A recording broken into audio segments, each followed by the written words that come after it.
Price Lord. இயேசு கிறிஸ்துவின் நாமத்தினால் அனைவருக்கும் புத்தாண்டு நல்வாழ்த்துக்கள். கர்த்தர் தாமே உங்கள் குடும்பத்தையும் ஆசீர்வதிப்பாராக. சகரியா 9:12 நம்பிக்கையுடைய சிறைகளே அரணுக்கு திரும்புங்கள், இரட்டிப்பான நன்மையை தருவேன் சொன்ன கர்த்தர் இரட்டிப்பான நன்மையை கொடுத்து இந்த ஒரு புதிய ஆண்டவங்களை ஆசீர்வதிப்பாராக. மாற்றுத்திறனாளிகள் நாங்கள் சேர்ந்து சுவிசேஷ ஊழியம் பண்ணிகிட்ருக்கோம். சுவிசேஷ ஊழியம் நற்செய்தி தெரிவிச்சுக்கோம். கிறிஸ்துவ அறியா ஜனங்களுக்கு புதிய ஏற்பாடு பைபிள் கொடுத்து கைப்பிரதைகள் கொடுத்து ஆண்டுடைய சத்தியத்தை விதைச்சு கொண்டிருக்கிறோம். கர்த்தருடைய நாம மாத்திரம் வைப்பதாக நாங்கள் சுவிசேஷ ஊழியம் ஃபெய்த் ரிவைவல் மினிஸ்ட்ரின்னு சுவிசேஷ ஊழியம் பண்ணிகிட்ருக்கோம். ஒவ்வொரு நாளும் நாங்கள் மக்கள் கூட இடங்களில், தெருக்களில், சந்தைகளில், பஸ் ஸ்டாண்டில், கோவில் திருவிழாக்களில், கல்லூரி மாணவர் மத்தியில் அனைவருக்குமே நாங்கள் நற்செய்தி அறிவித்துட்ருக்கோம். கிறிஸ்துவ அறியாத ஜனங்களுக்கு தேடி போய் நற்செய்தி அறிவித்துட்ருக்கோம். சுவிசேஷ ஊழியத்தை செய்து கொண்டிருக்கிறோம். சாலை ஓரத்தில் ஆதரவற்றவர்களுக்கு உணவு கொடுக்குறோம். மாற்றுத்திறனாளிகளுக்கு புத்தாடை கொடுக்குறோம்.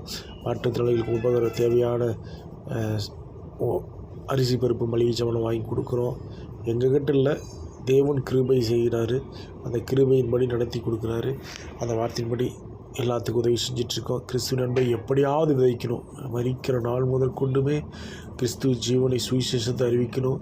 கிறிஸ்து எனக்கு ஜீவன், சாவு எனக்கு ஆதாயங்கிற போல் நான் முதுகுத்தோட பாதிக்கப்பட்டு கழுத்துக்கு கீழே எதுவுமே செயல்படாது. ஆனாலும் தேவன் எனக்கு ஜீவனை கொடுத்து பேச வாய் ஸ்பீச் பண்ண வாயை கொடுத்துருக்காரு. கர்த்தருடைய நாம மாத்திரம் மீது கை வரும், கையில் இருக்கிற விரல் எதுவும் வராது. ஆனால் 2 விரல் சந்தில் தான் பைபிள் எடுத்து கொடுத்துட்ருக்கேன். கர்த்தருடைய நாம மாத்திரம் வைப்பதாக. சுவிசேஷ பாரம் என் மேல் விழுந்த கடமையாக இருக்கிறதுனால அநேக ஜாதிகளுக்கு சகல ஜாதிகளும் சுவிசேஷம் பிரசங்கிப்பட அப்பொழுது முடிவுன்னு சொல்லப்பட்ட வார்த்தையின்படி சுவிசேஷ நற்செய்தி அறிவித்திருக்கேன்.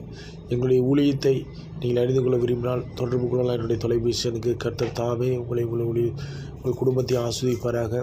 ஆத்ம பாரத்தோடு எல்லா ஜனங்களுக்கும் சுவிசேஷ நற்செய்தி அறிவிக்கணும்னு விசுவாசத்தோடு ஊழியம் செஞ்சிட்ருக்கோம். கர்த்தருடைய நாம மாத்திரம் இப்படிதான். அருமை தம்பி ஆரோன் முரளி, நான் அண்ணன் பீட்டர், அண்ணன் ஜேம்ஸ் தம்பி, நாங்கள் 4 வருமா சேர்ந்து ஊழியம் செஞ்சிட்ருக்கோம். இன்னும் நிறையா மாற்றுகள் என்னோட சேர்ந்து ஊழியம் செய்கிறாங்க. நாங்கள் தொடர்ந்து கர்த்தருடைய சுவிசேஷ நற்செய்தி அறிவிச்சிட்ருக்கோம். ஆண்டவர் உங்கள் இதயத்தில் பேசப்பட்டால் எங்கள் ஊழியத்தை தொடர்பு கொள்ளலாம். கர்த்தர் தாமே உங்களை ஒரு குடும்பத்தை ஆஸ்வதிப்பாராக. சுவிசேஷ பாரம் நம்மேல் விழுந்த கடமையாக இருக்குது. நற்செய்தி அறிவிக்கவே நம்ம பிறந்திருக்கிறோம். பிரைஸ்.